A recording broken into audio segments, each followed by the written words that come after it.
Fenomena berburu koin jagat semakin banyak ditemukan di beberapa kota dan membuat heboh. Ada yang senang karena berhasil menemukan koin yang dicari, namun juga berdampak pada rusaknya sejumlah fasilitas umum. Bagaimana seharusnya pengoperasian game berburu koin ini dilakukan agar tidak ada pihak yang merasa dirugikan? Apakah aplikasi ini aman untuk perlindungan data pribadi? Kita akan bahas bersama dengan psikolog anak dan juga remaja. Sudah ada Mbak Novita Tandri. Selamat pagi Mbak Novita.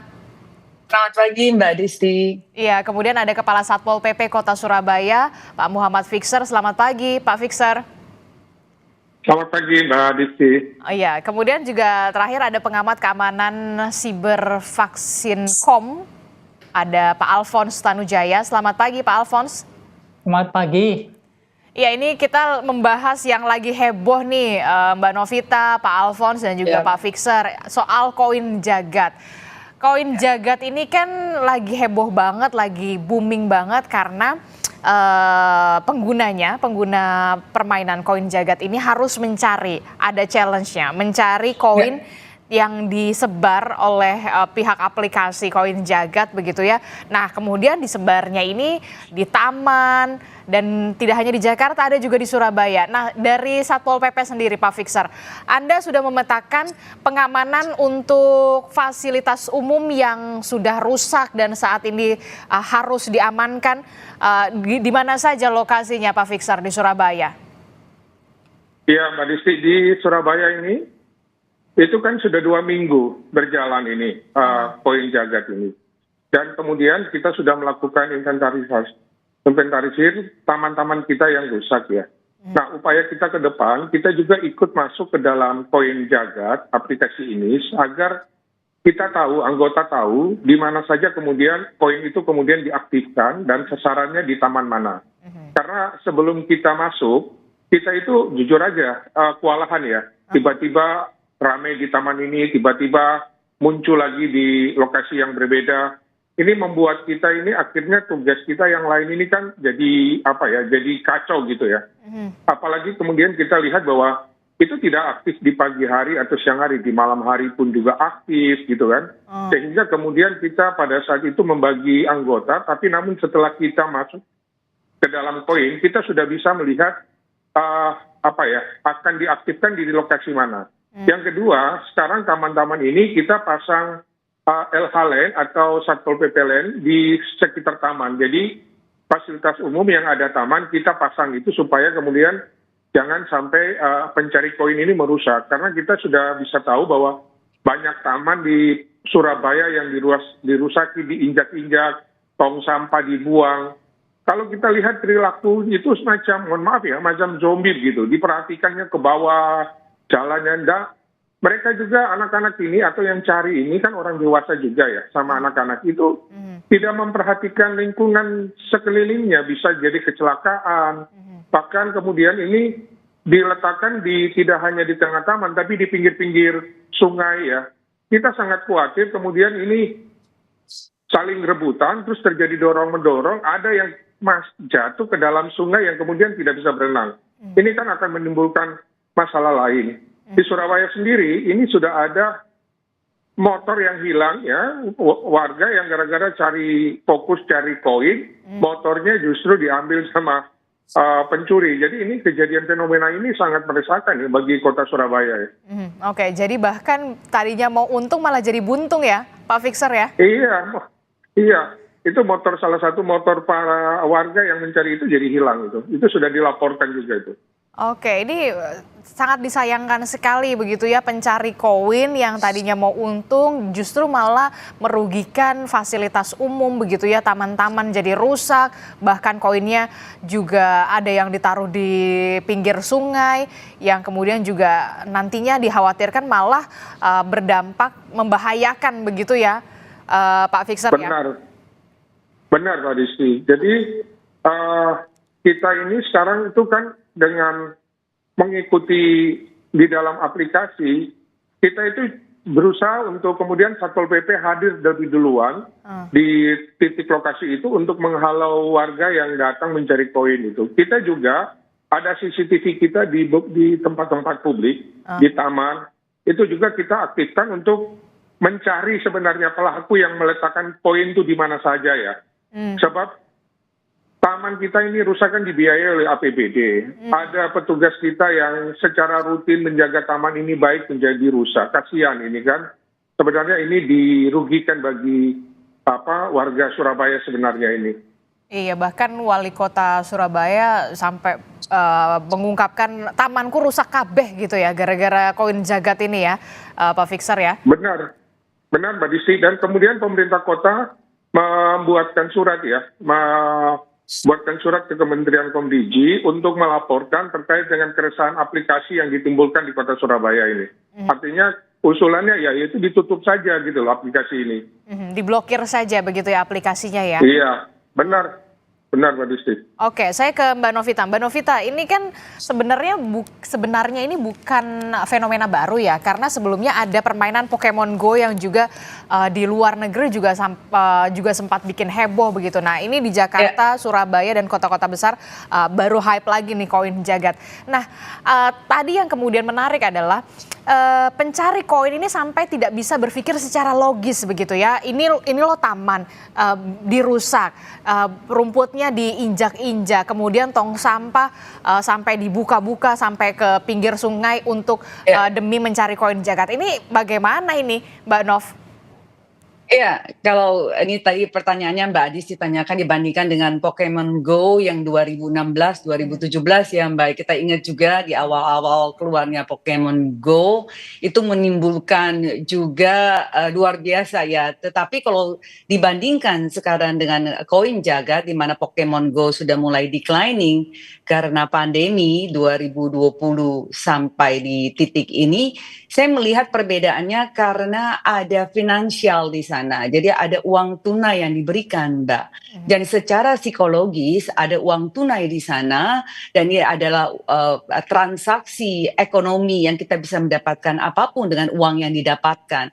Ini yang membuat euforia buat saya akhirnya tidak memikirkan fasilitas umum yang rusak saat ini. Jadi buat saya memang harus benar-benar dilihat satu game yang ingin masuk, apalagi ini kalau kita lihat jagat teknologi PT LTD yang datangnya dari Singapura, negara tetangga gitu ya. Aturan apa yang harus dilakukan dari satu game yang masuk di negara kita sehingga tidak seperti ini, mungkin jadi satu pembelajaran buat kita.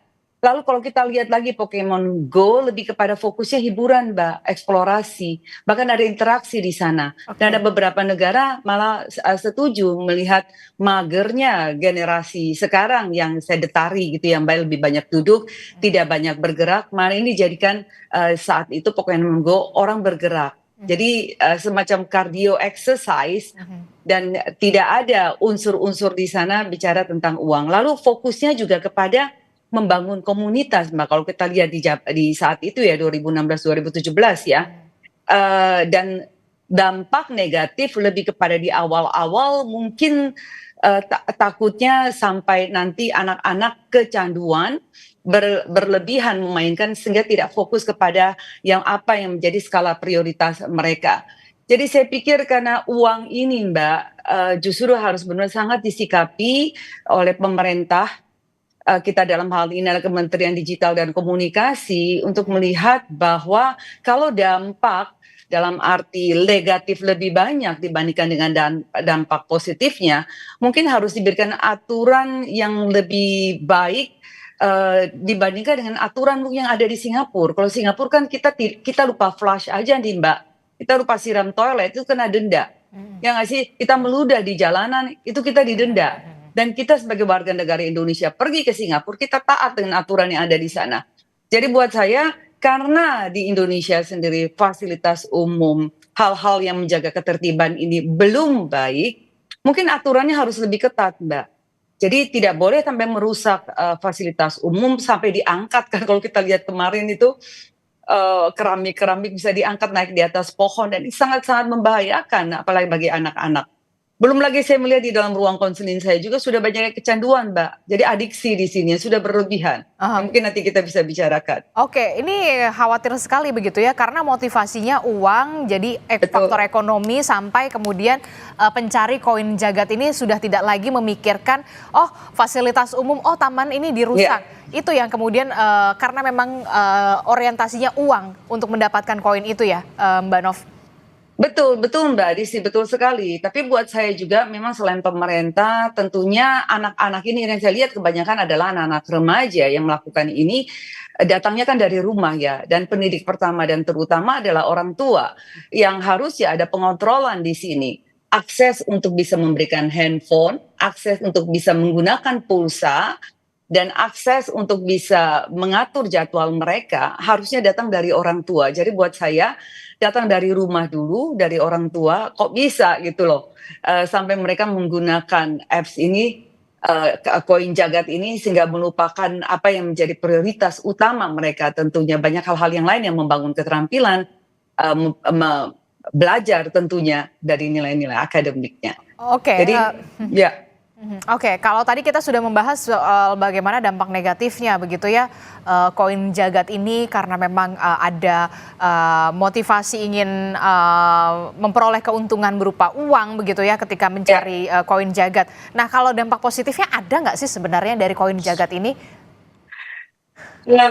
Oke, ini karena dia sangat baru sekali. Saya yakin pasti juga ada. Seperti kalau kita lihat Pokemon Go di 2016-2017 itu yang hype-nya gitu ya tinggi sekali di saat itu.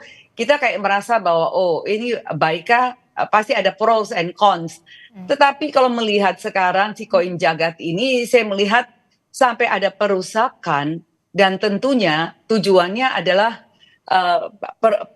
pengerusakan ini kan akhirnya biaya, ada uang yang dikeluarkan dari pemerintah untuk perbaikannya lagi, yang tidak setara tentunya dengan nilai yang didapatkan daripada pemain game koin jagat ini, Mbak Adisti. Jadi buat saya belum melihat, karena kalau udah namanya pengerusakan, ada sesuatu yang tidak bisa dipakai oleh khalayak ramai masyarakat, ya tentunya ini bukan sesuatu yang baik. Harus ada sesuatu yang diperbaiki di dalam aturan mainnya sehingga tidak bisa ditoleransi, Mbak, tolerir semua pengerusakan dari fasilitas umum dengan cara apapun, termasuk dengan game.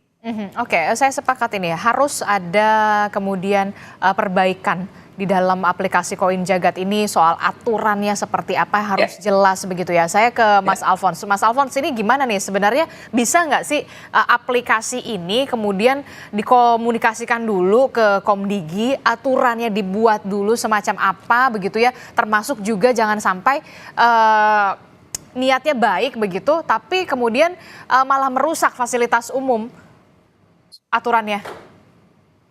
Ini memang niatnya baik dan Jagat ini sebenarnya salah satu aplikasi location sharing. Jadi dulunya Zenly contohnya, sekarang location sharing dan mereka kesulitan mendapatkan user base, lalu dia pakailah Treasure Hunt ini dan terbukti ini cukup efektif dari sisi mendapatkan user. Hari ini mereka ada 5 juta user. 5 juta user? Memang 5 juta download di Indonesia saja. Dan memang kita lihat menimbulkan banyak kekacauan ya. Jadi banyak GBK juga protes dirusak, banyak taman-taman, kasihan ya Pak Fixer dan teman-teman juga setengah mati dirusak. Nah, kalau saya melihat dari sisi lain di mana ini yang main tuh rata-rata Gen Z dan lebih muda, Gen Alpha. Jadi tuh kita komunikasi dengan mereka tuh sebenarnya udah jomplang.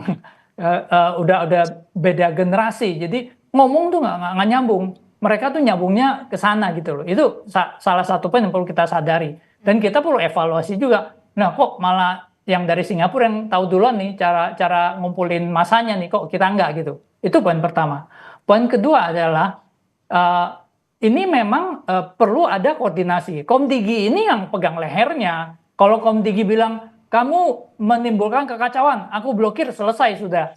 Jadi aplikasi ini nggak bisa jalan. Cuman kita perlu pikirkan juga, ini sebenarnya merupakan satu kekuatan yang menarik terobosan marketing. Kenapa saya bilang terobosan marketing? Anda bayangkan begini, ada mall baru buka atau lagi ada pameran, oke? Lalu kan mallnya sepi atau restorannya sepi baru buka. Lalu kerjasama dengan pemilik Jagat ini, oke, ada 2 koin di sini gitu loh. Nah, tentu akan beramai-ramai orang ke sana di pameran ini. Oke, ada 10 poin sepanjang PRJ atau apa gitu. Orang karena rame-rame atau ada tempat wisata baru buka gitu kan sepi kan. Oh, ada 10 koin. Nah, orang langsung rame-rame ke sana. Itu yang ada satu yang bisa kita manfaatkan. Lalu pengelolanya memang harus positif juga. Saya rasa mereka juga kaget. Kagetnya kenapa? Dia nggak nyangka segitu besar dampaknya gitu loh. Mereka dari Singapura, jadi saya dengar sih hari ini sudah dipanggil Kominfo, ya kan? Dan saya sarankan mereka berkoordinasi. Jadi contohnya begini, kalau kita lihat abis sepak bola, kita senang dengan supporter Jepang. Kenapa? Semua udah pulang, mereka sibuk beresin sampah gitu loh.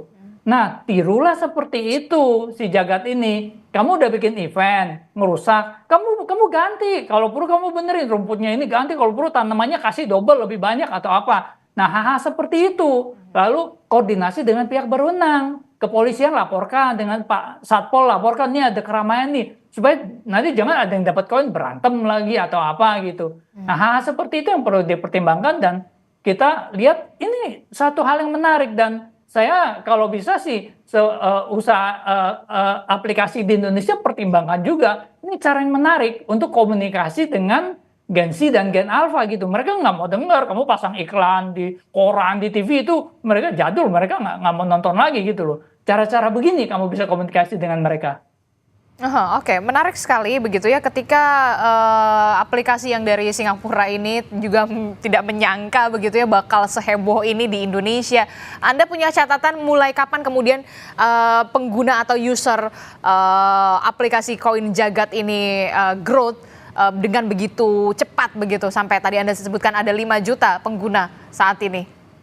Mereka mulai itu akhir Desember 2024. Lalu tiap kali dapat koin, ya pinter itu sebenarnya motivasi uang dan marketnya segmented. Kalau misalnya Pokemon Go itu kepuasannya kan kepuasan mendapatkan monster, mendapatkan Pokemon, bisa upgrade itu kepuasan yang digital dan itu gamenya sama. Mereka GPS based lalu dapatkan kepuasan ini. Kalau ini kepuasannya keuntungan finansial, jadi jelas akan lebih mengundang orang.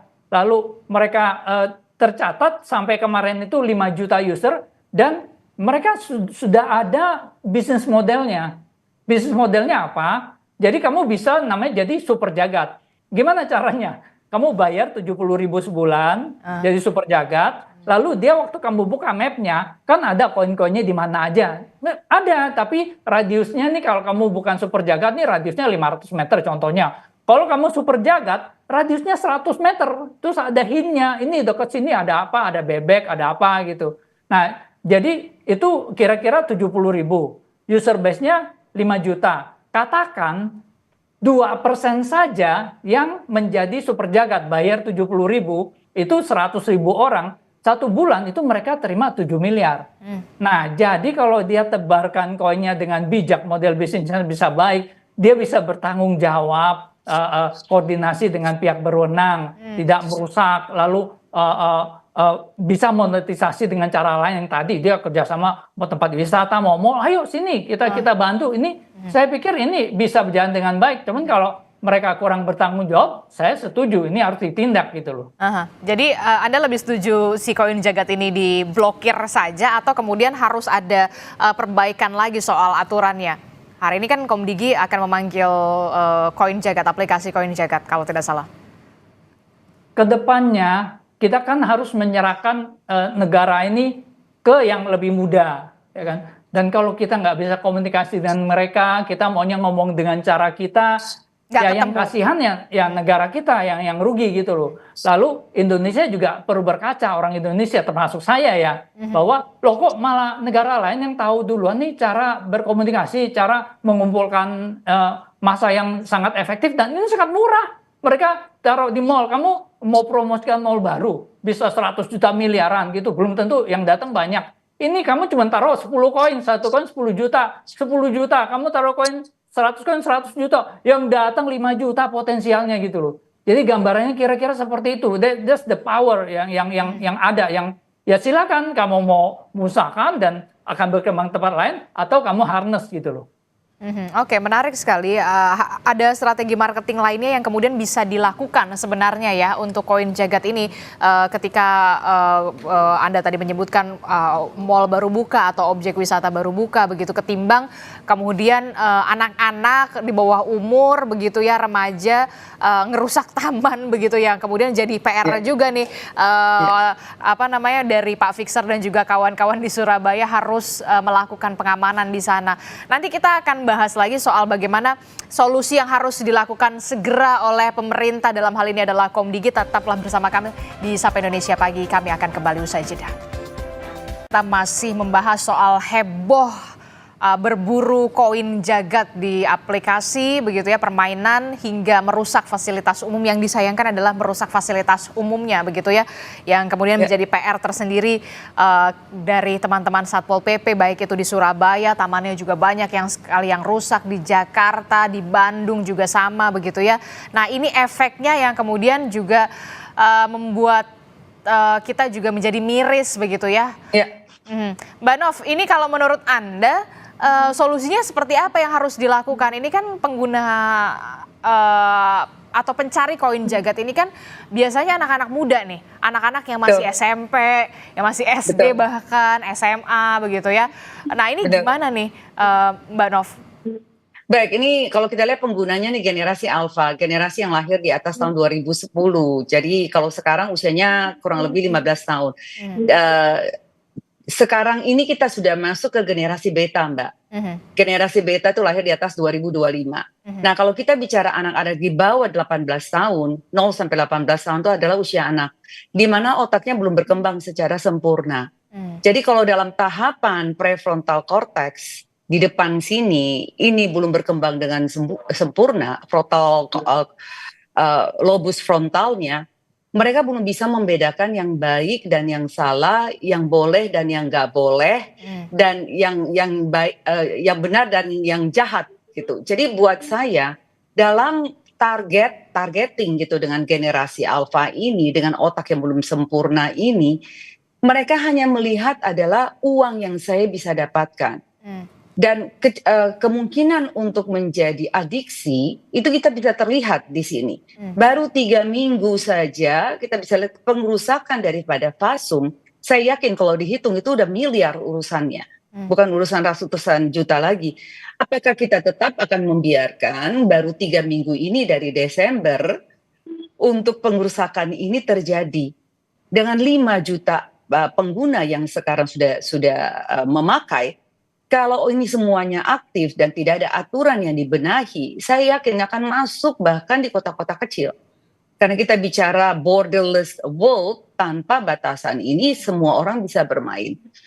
Dan target mereka memang sengaja, kalau buat saya melihat ya, karena generasi alfa ini adalah generasi yang sangat-sangat fasih, kita sebut dengan digital native. The truest digital native itu adalah generasi alfa. Belum kita bicara generasi beta ya, yang mungkin 100% benar-benar tanpa campuran lainnya. Dibandingkan dengan kita, makin lahir dari generasi yang transisi, imigran gitu, dari generasi analog menjadi generasi digital. Jadi buat saya pentingnya pemerintah untuk di sini yang memegang kendali penuh terhadap apps ini, game ini, untuk memberikan aturan. Oke, di negaramu mungkin nggak terlalu booming seperti di Indonesia karena aturannya luar biasa. Ketat. Tadi sekali lagi di awal gitu ya, untuk mereka meludah kena denda, buang sampah kena denda. Nah, kita sini nggak ada aturannya. Jadi kesadaran akan menjaga ketertiban umum dan menjaga fasilitas umum ini belum sebaik mereka. Nah, kalau ini kita tidak, sekali lagi tidak kita atur, saya sudah mendapatkan masalahnya. Anak-anak yang bermain dengan adiksi, dan kalau sudah sampai ke adiksi dalam 3 minggu ini luar biasa, Mbak. Dan Anda melihat potensinya ini adiksinya sangat besar sekali. Sangat, Mbak. Gangguan prioritas. Jadi prioritas yang harusnya mereka belajar di usia ini menjadi tidak belajar, Mbak.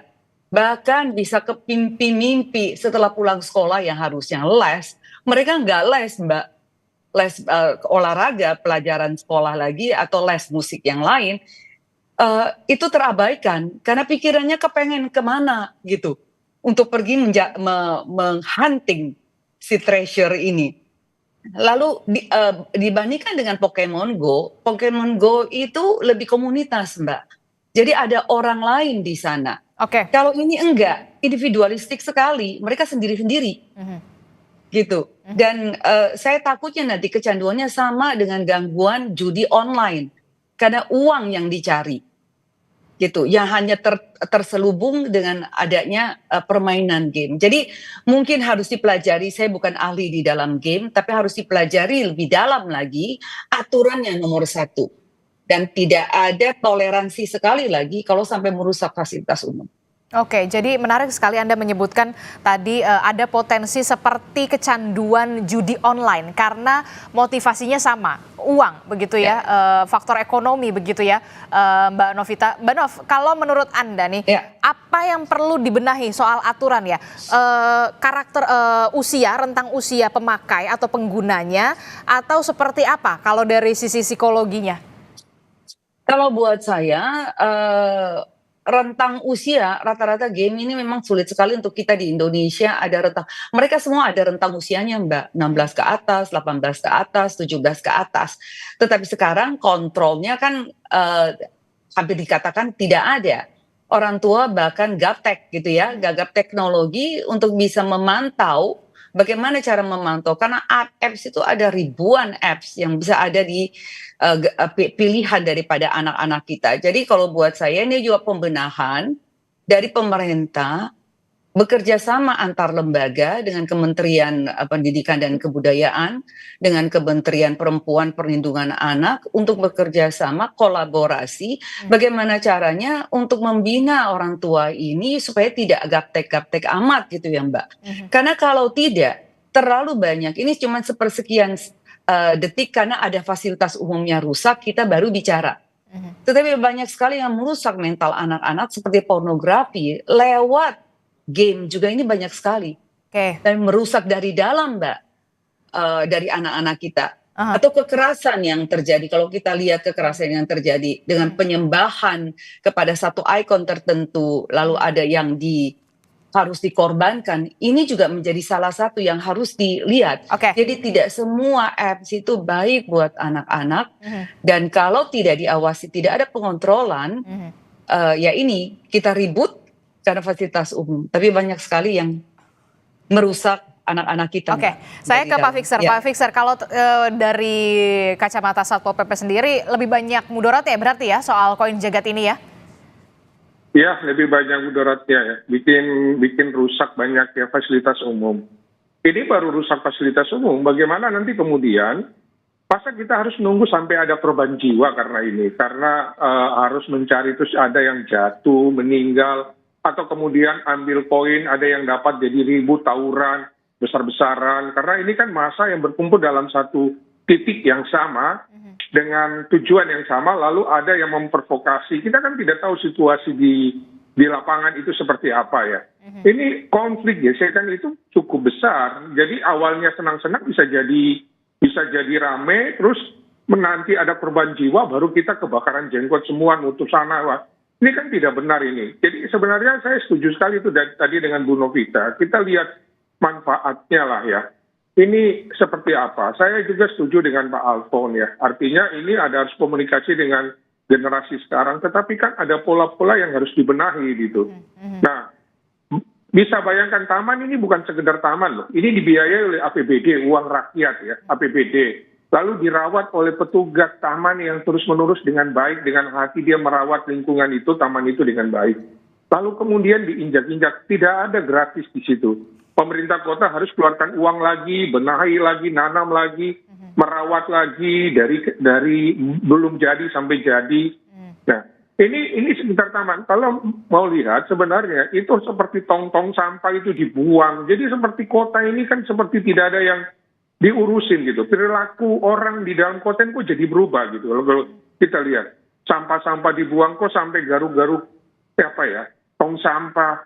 ini kan aneh gitu saat ini. Kita berbicara zaman depan yang lebih baik, kok jadi kembali ke zaman yang apa ya, tertinggal gitu. Jadi sebenarnya ini tidak ada manfaat sendiri bagi apa ya, kalau menurut saya ini meresahkan. Seharusnya ini dievaluasi dengan baik, ya supaya kemudian kota yang sudah, saya kira tidak kota besar, saya khawatir juga ya, semua kota di Indonesia ini kalau masuk, wah ini bisa jadi heboh nih, heboh nasional ini, karena ini. Itu Mbak Disti. Oke, jadi kalaupun tidak diblokir begitu harus ada pembenahan evaluasi soal aturan ini ya, soal koin jagat ini ya. Jangan sampai kemudian merugikan dan juga merusak fasilitas umum ya Pak Fixer ya.